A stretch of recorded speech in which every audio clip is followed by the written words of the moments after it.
शिवरात्रि, ये सभी इतनी महत्वपूर्ण क्यों हो जाती है?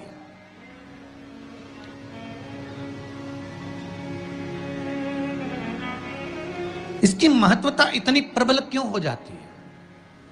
किस लिए? क्योंकि बैसाख का जो महीना पड़ता है, सूर्य की संपूर्ण तपन, सूर्य देव अपने पूर्ण तेज के साथ में, पूर्ण तेज के साथ में मृत्यु लोक के निवासियों पर, चाहे जलचर हो, थलचर हो, वायुचर हो, चाहे जो जीव हैं, उस पर जब किरण फेंकते हैं तो संसार का जो मनुष्य है उस पर जब ताप पड़ता है तो ताप पड़ने के कारण उसके मुख से भगवान का नाम निकल ही जाता है, स्मरण नाम निकल ही जाता है। जब उसके मुख से भगवान का नाम निकलता है तो वो भगवान की शरणागति खुद ग्रहण कर लेता है स्वयं।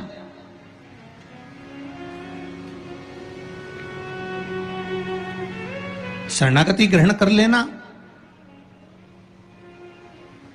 बैसाख की पोथी पढ़ते हो आप लोग? आप में से अगर कोई पढ़ता हो बैसाख महीने की पोथी, तो उसमें एक वर्णन आता है। आपका एकादशी का व्रत रहेगा, जिस दिन आपकी प्रदोष रहेगी, जिस दिन आप सोमवार का व्रत करोगे, संकट सोमवार करोगे, जन्माष्टमी करोगे, रामनवमी करोगे, जिस दिन आपका व्रत रहेगा, आपको वैसे दिन कभी क्रोध नहीं आएगा। पर जिस दिन तुमने व्रत रखा, साधना करी, तप करा, पूजन करा, आराधना करी, उस दिन तुमको क्रोध जरूर आएगा, चिड़चिड़ प्रवृत्ति हो जाएगी। तो कई लोग कहते हैं भूखी होगी इसलिए क्रोध कर रही होगी।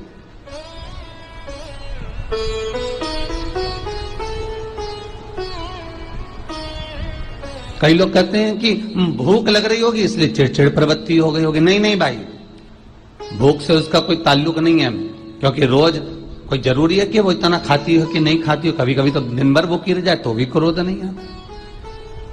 उसका कारण केवल इतना सा है कि उसका जो भजन का तेज पुंज है, उसके भजन का जो तप साधना है, वो इतनी प्रबल हो जाती है कि देवताओं को, इंद्र को बोलना पड़ता है कि इंद्र इसने 16 सोमवार कर लिए, इंद्र इसने मंगलवार कर लिए, इंद्र इसने ये व्रत पूरे कर लिए, और अगर इसके व्रत ये पूरे हो जाएंगे तो वर देने के लिए जाना पड़ेगा।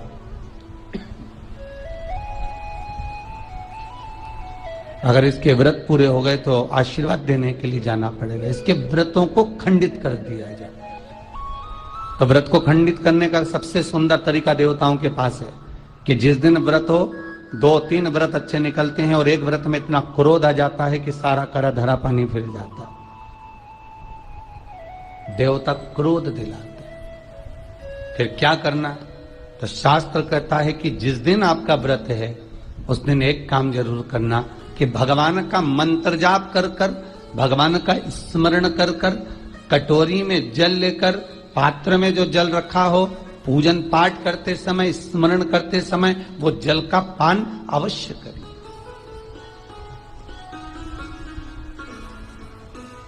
उस जल का पान अवश्य करें, उस जल को अवश्य। क्या होता है जल का पान करने से? शिव महापुराण की कथा कहती है, चाहे आप हनुमान चालीसा पढ़ें, चाहे आप राम रक्षा स्तोत्र पढ़ें, चाहे आप देवी कवच करें, चाहे आपकी मर्जी पड़े, जो पाठ पूजन करें, बस एक निवेदन है, पूजन पाठ करते समय एक कटोरी में, तांबे के कलश में, एक गिलास में जल अपने नजदीक में जरूर रखें।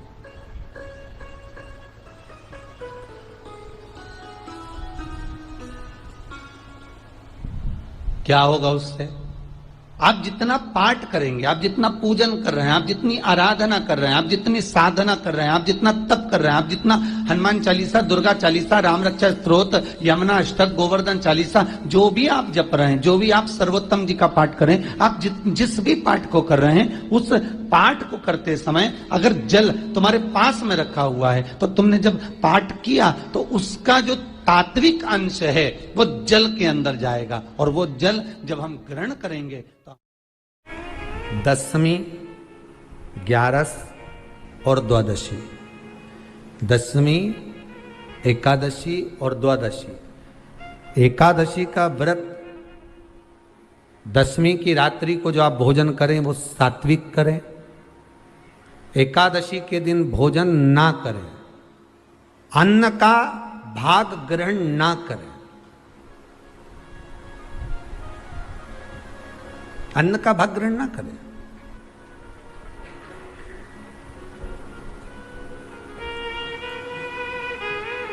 कितना सुंदर कहा है महाराज जी। यदि आपके यहां पर गौ माता है, आपके घर में अगर गौ माता विराज रही है,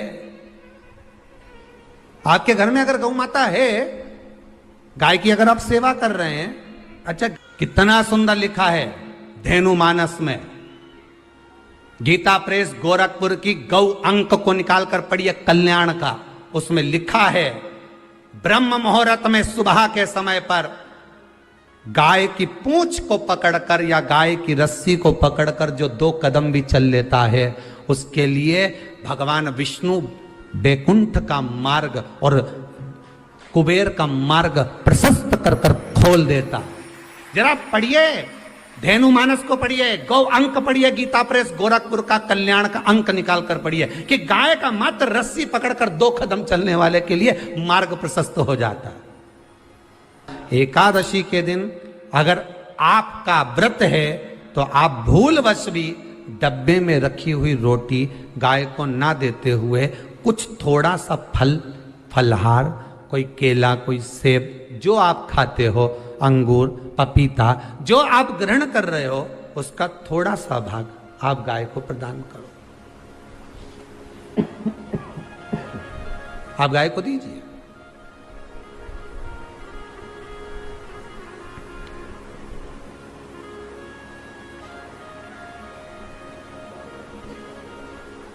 थोड़ा सा भाग आप गौ माता को प्रदान करो, थोड़ा सा।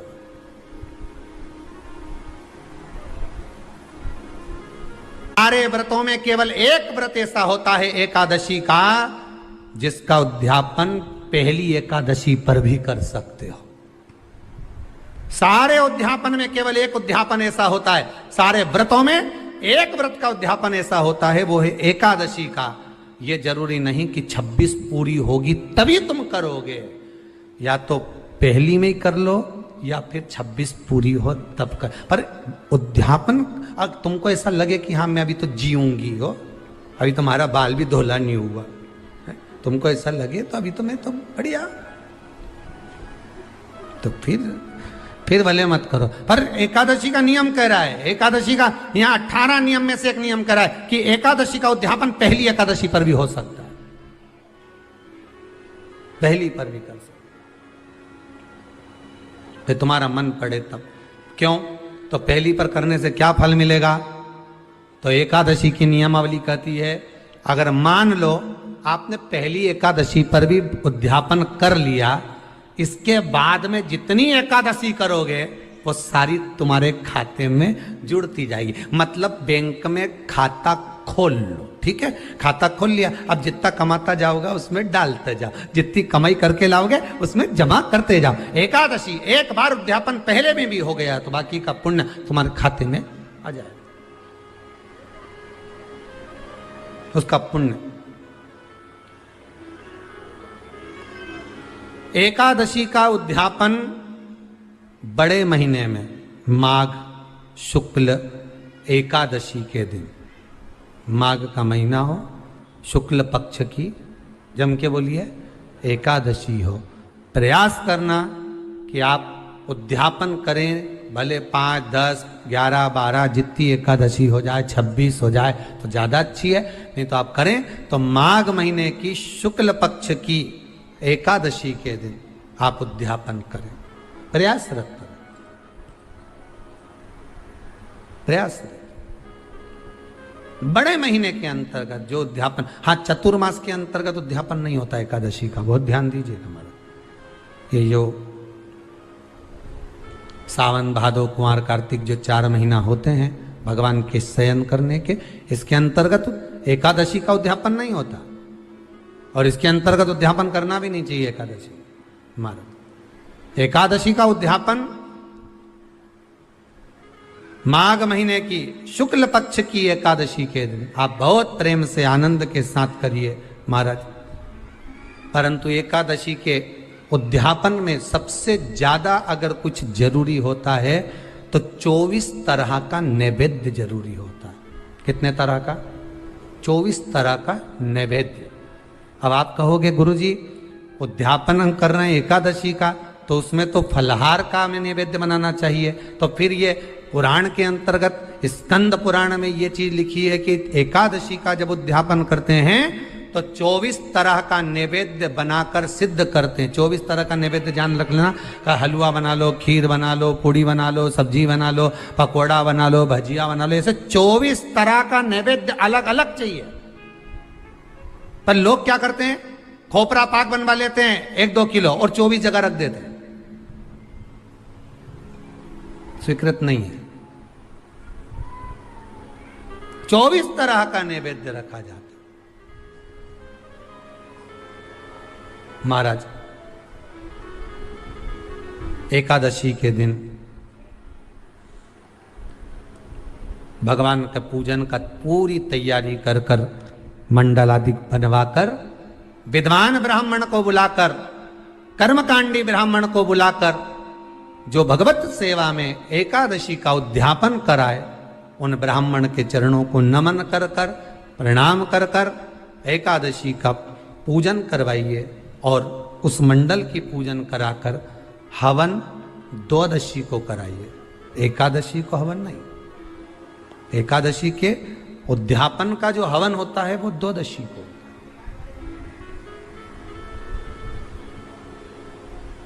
एकादशी का उद्यापन द्वादशी को बड़े प्रेम से आप खूब आनंद से हवन पूजन कराओ। पूजन कराने के बाद, हवन कराने के बाद 26 जोड़े ब्राह्मण ब्राह्मणी के बुलाकर भोजन कराकर उनको भाव से जो आप समर्पित कर सकते हो, जितनी आपकी सामर्थ्यता हो, उस सामर्थ्यता के अनुसार आप दान धर्म पुण्य करो, आप उन्हें प्रदान करो। और बन सके तो एकादशी की रात्रि को भी जागरण करें और द्वादशी के दिन जिस दिन हवन करें उसकी भी रात्रि को कुछ जागरण करें।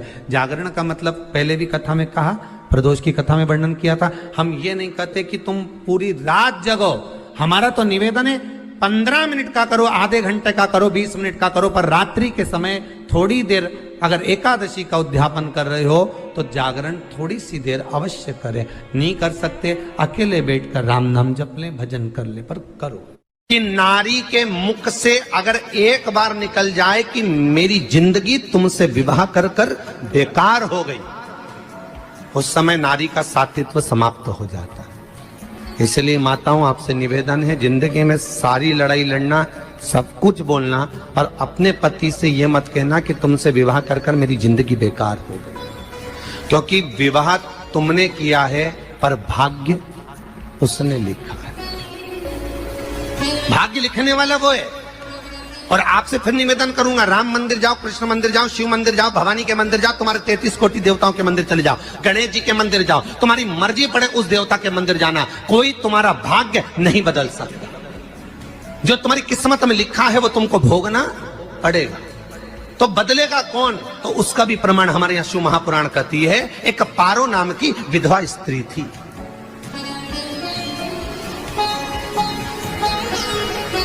क्या नाम है उसका? नाम पारो। विधवा है, पति नहीं है, एक बेटा है। और विधवा स्त्री जो थी वो गर्भ से थी, उसका संतान नहीं हुई थी, पति मर गया था, वो गर्भावस्था में बेटा रह गया और पति चले गए।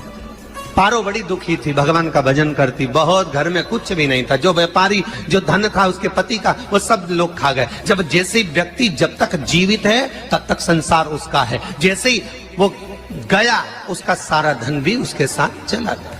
व्यापार धन रो।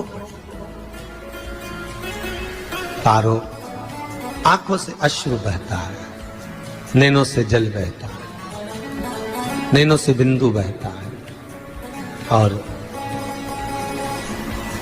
पारो की आंखों से जब आंसू बह रहा है, अश्रु निकल रहा है, जल बह रहा है। बेटे को जन्म दिया, उसने सोचा अपनी जिंदगी तो बेकार हो गई, पर बेटा जन्म लिया तो इसका नाम अच्छा रख दूं तो हो सकता है भाग्य आगे अच्छा हो।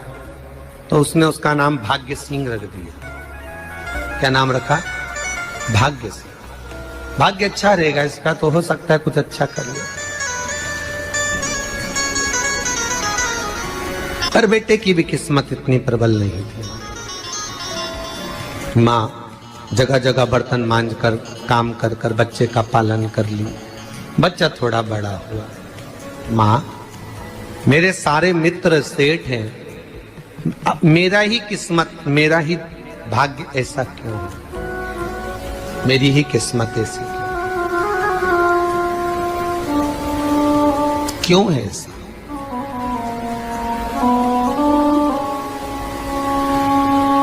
माँ मेरी किस्मत में इतना दुख क्यों लिखा है? माँ भोजन तक हमको समय पर नहीं मिलता, हमारा भाग्य ऐसा क्यों है? माँ हमारी किस्मत ऐसी क्यों है? माँ कहती है बेटा जो ललाट पर लिखा उसे कौन टाल सका। माँ बच्चों को समझाती है, माँ बच्चों को कहती है, धीरे धीरे समय निकलता है। माँ एक बार बता माँ, तू कहती है कि सब भगवान ने लिखा है भाग्य में, तो भगवान का मिलेगा मुझे बता दे। माँ बोलती है ऐसी कोई जगह नहीं जहाँ भगवान नहीं। वन में मिलेगा? हाँ मिलेगा। माँ का कहना मानकर भाग्य सिंह वन में चले गया और घने जंगल में भाग्य जब गया भाग्य सिंह, और घने जंगल में जब पहुंच गया, ढूंढते ढूंढते ढूंढते ढूंढते ढूंढते तो भी भगवान तो भगवान, भगवान की छाया तक नहीं मिली। भगवान की छाया तक। आंखों में जल भर गया, बेहोश होकर गिर गया। शाम का समय था, विष्णु और लक्ष्मी निकल कर जा रहे थे। लक्ष्मी और विष्णु जाते जाते उसको देखकर रूप बदल के उसके पास गए। बेटा आपका नाम क्या है? हमारा नाम भाग्य सिंह है। कहाँ जा रहे हो? भगवान से मिलना है हमको। क्या काम है तुम्हें भगवान से? भगवान से पूछना है कि मेरी किस्मत ऐसी क्यों बनाई, मेरी किस्मत में गरीबी क्यों लिखी, मेरे भाग्य में इतना दुख क्यों लिखा। मुझे भगवान से पूछना है कि मेरी किस्मत ऐसी क्यों बनाई, मेरी किस्मत में इतना दुख क्यों लिखा। इतनी तो भगवान बोले ये तो देखो भाग्य भाग्य की बात है, सबके भाग्य में अलग अलग होता है। नहीं नहीं मुझे भगवान से पूछना। तो हुआ क्या? मैं बहुत गरीब हूं, मैं बहुत दुखी हूं। भगवान से प्रार्थना है कि मुझे कुछ मेरी जिंदगी का अच्छा कार्य कर दीजिए। लक्ष्मी जी को दया आ गई, नारायण से बोले प्रभु इसको कुछ दे दो, थोड़ा सा इसके ऊपर कृपा कर दो। नारायण बोले इसके भाग्य में नहीं है लक्ष्मी, इसके भाग्य में नहीं है लक्ष्मी। लक्ष्मी मैं दे भी दूंगा तो इसकी किस्मत में नहीं है। लक्ष्मी कहती है आपका काम देने का है, आप तो दो। भगवान ने कहा लक्ष्मी नहीं है भाग्य में, तुम तो दे दो। लक्ष्मी जी के कहने पर नारायण ने उसको एक हीरे का हार दे दिया। ले ये ले हीरे का हार। वो प्रसन्न हो गया, हीरे का हार मिल गया। और हार लेकर वो चला, और चलते चलते उसने सोचा मेरी मम्मी को दूंगा, मेरी माता को दूंगा, माँ बड़ी प्रसन्न हो जाएगी। हीरे का हार लेकर जा रहा था। हार ले जाते उसको रास्ते में इतने में उसको तुरंत उसी समय पर कहीं सोचाधिक कर्म के लिए जाना पड़ा। उसने सोचा इस हार को इस पत्थर पर रख देता हूं, अभी आऊंगा वापिस इस हार को उठाकर घर लेकर चले जाऊंगा। और सोचाधिक कर्म के लिए वो चल दिया। गया, हाथ धोकर आया, इतने में चील उड़ती उड़ती आई, उसका हार लेकर चली गई। आके रोने लगा। माँ को जाकर कहा माँ किस्मत तो देख, इतना जोरदार हार मिला था हीरे का, पर भाग्य में नहीं था, नहीं मिला। इतने में वो रोता रोता तुरंत फिर भगवान के पास गया। रोता बिलखता फिर पहुंच गया वन के अंदर, फिर भगवान मिले। भगवान ने पूछा अब क्या हुआ? प्रभु मेरा हार तो वो हीरे का, मेरा हीरे का हार ले गई चील। भगवान बोले देख भैया हम तो तेरी किस्मत में था, वो कर दिया, अब आगे तू एक काम कर, ब्रह्मा जी से जाके मिल। ब्रह्मा जी कहाँ मिलेंगे? यहां से आगे जा, ब्रह्मा मिल जाए। क्या हुआ? ब्रह्मा जी मेरे भाग्य में गरीबी लिखी है, कुछ अच्छा कर दीजिए। ब्रह्मा जी कहते हैं तुम्हारा भाग्य में जो लिखा है वो तुम्हें भोगना पड़ेगा। नहीं नहीं आप कृपा करो। लक्ष्मी जी ने नारायण से कहा इसको कुछ कृपा कर दो। तो भगवान ब्रह्मा जी ने कहा चलो इसका भाग्य बदलने के लिए एक हीरे की अंगूठी दे देता हूं। भगवान ने उसको हीरे की अंगूठी दे दी। अब हीरे की अंगूठी दी, फिर वो लेकर चला। इतना खुश था, अब मुझे हीरे की अंगूठी मिल गई, अब मुझे हीरे की अंगूठी मिल गई। इतना प्रसन्न होकर जा रहा था, इतने में इसको लग गई प्यास। इसने सोचा पानी पी लूं। पानी पीने के लिए इसने मुंह को करा नीचे, जेब में रखी थी अंगूठी, वो पानी में लुढ़क गई। लुढ़कते से एक मछली निगल गई, अंगूठी भी हाथ से चली। देखिए, कोई कितना भी साथ दे दे, पर भाग्य में अगर सुख लिखा होगा तो वो अपने आप मिलेगा नहीं। फिर आया, फिर मां से कहा मां ऐसा हो। मां ने कहा चल जाने दे, तू रोज रोज बहाना बना के चले जाता है, दिन भर इधर उधर घूमता रहता है, शाम को आता है और बहाने बना के कहां की स्टोरी सुनाता रहता है, ना जाने कहां की कहानियां सुनाता रहता है। चल काम पे जा, कुछ काम कर तो भाग्य बदलेगा। नहीं नहीं मां, मैं सत्य बोल रहा हूं, नहीं माना। फिर चले गया। नारायण ने कहा एक काम करो, अब तुम शंकर जी के पास जाओ। शिव जी के पास गए। भोलेनाथ जी ने उसको हीरे की पोटली दे दी। वो हीरे की पोटली ले जाकर अब की बार सोचा कहीं रुकूंगा ही नहीं, सीधे घर गया। मम्मी को याद करा, माँ नहीं थी। उसने एक लोटे के अंदर हीरे रख दिए। मैं माता को ढूंढ के आता हूँ। माँ को ढूंढने गए, इसमें चोर घुस गए घर के अंदर, लोटा ही ले गए हीरे का। फिर आके देखा, फिर माँ ने कहा, फिर बहाने बनाया तूने, फिर स्टोरी सुने, फिर कहानी सुने। माँ मैं सत्य कह रहा हूं, सत्य कह रहा हूं। आखिरी में हार गया। फिर भगवान विष्णु और ब्रह्मा ने एक ही बात कही, तू शंकर के मंदिर की चौखट पर जा। वहां क्या करना पड़ेगा मुझे? कुछ मत करना, केवल उसकी चौखट पर जाकर उसका दीदार करना, उसका दर्शन करना। उससे क्या होगा? भगवान विष्णु और ब्रह्मा कहते हैं 33 कोटि देवताओं के पास जाएगा तो कुछ नहीं होने वाला, पर शंकर के दरवाजे पर भाग्य देवी रोज प्रतिदिन झाड़ू लगाती है। कौन झाड़ू लगाती है? भाग्य देवी। आपसे निवेदन है, बहुत सुंदर कथा है, इससे समझना कि विष्णु ब्रह्मा राम कृष्ण आदि 33 कोटि देवताओं के पास तुम चले जाओ, कोई तुम्हारा भाग्य नहीं बदल सकता। हाँ, अगर भाग्य देवी का तुम स्मरण करो, किसी मंदिर में जाना तो ये भगवान से कहना भगवान लक्ष्मी दो, भगवान से लक्ष्मी मत मांगना, भगवान से कहना मेरा भाग्य ऐसा कर दो, या भाग्य देवी की कृपा मुझ पर बरसा दो जिससे मेरा भाग्य बदल जाए, कुछ अच्छा हो जाए मेरी जिंदगी में। तो जाके शंकर के मंदिर के बाहर खड़े हो, भाग्य देवी मां झाड़ू लगाती है, भाग्य देवी उनकी चौखट पर बैठी रहती है। तू जा, उससे क्या होगा? बस देवता तो तेरी जिंदगी बदलने के लिए कब से इंतजार कर रहे हैं, पर तेरा भाग्य नहीं बदल पा रहा। तेरा भाग्य बदलेगी तो भाग्य देवी ही बदलेगी। गया, शिव मंदिर के दरवाजे पर जाकर खड़ा हो जाता, भीड़ होती तो दरवाजे से दर्शन कर लेता, बाबा से नयन मिलाता, रोज प्रतिदिन जाता। एक दिन शंकर जी ने भाग्य देवी से कहा, देवी इसका भाग्य बदल दो। देवी कहती है, भोलेनाथ इसकी किस्मत में ब्रह्मा जी ने यही लिखा है दुख, इसकी किस्मत में ठोकरें खाना ही लिखा है। भाग्य देवी तुम मेरे दरवाजे की झाड़ू लगाती हो, आज इसके भाग्य की झाड़ू लगाई। भाग्य देवी ने कहा, भोलेनाथ आप कह रहे हो? हाँ मैं कह रहा हूं, क्योंकि मेरे दरवाजे पर इतने दिन से रोज आ रहा है और मेरे दरवाजे से खाली चले जाए अच्छा नहीं लगता। भाग्य देवी ने भाग्य बदला। एक सोने का सिक्का झाड़ू लगाते लगाते दरवाजे पर पटक दिया।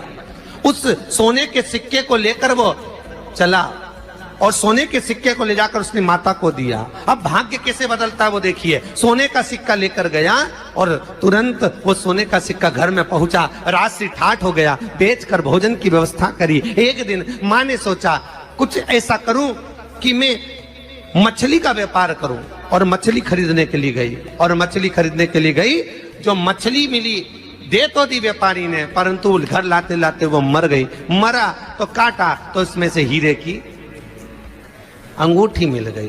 अंगूठी तो मिली, इतने में माँ ने कहा देखो भगवान ने बड़ी कृपा करी, हीरे की अंगूठी मिली। बेटे ने कहा ये मेरी ही अंगूठी है, मछली निगल गई थी। माँ ने कहा बेटा जाओ, थोड़ा आज ब्राह्मण भोजन करने आएंगे, थोड़ी लकड़ी काट कर लिया। बेटा लकड़ी काटने गया, एक पेड़ पर, सूखे पेड़ पर चढ़ा लकड़ी काटने के लिए। काटते काटते उसको पेड़ की डाली पे एक हार टंगा हुआ दिख गया। वो हार वही था जो हीरे का चील लेकर गई थी। वो हार प्राप्त हो गया।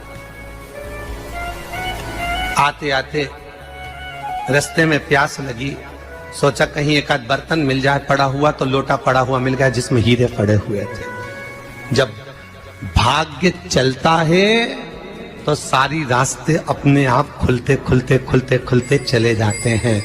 जब भाग्य नहीं चलता तो चाहे कोई हीरा दे दे, चाहे कोई सोना चांदी दे दे, चाहे कोई फैक्ट्री खुलवा के दे दे, तो भी कुछ दिन में ठप्प हो जाए। भाग्य चलेगा तो धन आएगा, भाग्य नहीं होगा नहीं। तो भी कुछ मत करो, क्या करना है बोलो तो। जब भाग्य अगर दिक्कत दे तो कहीं जाने की जरूरत नहीं है, एक ही काम करना है, शंकर के दरवाजे पर जाकर उसका दीदार करना। पूर्णिमा की रात्रि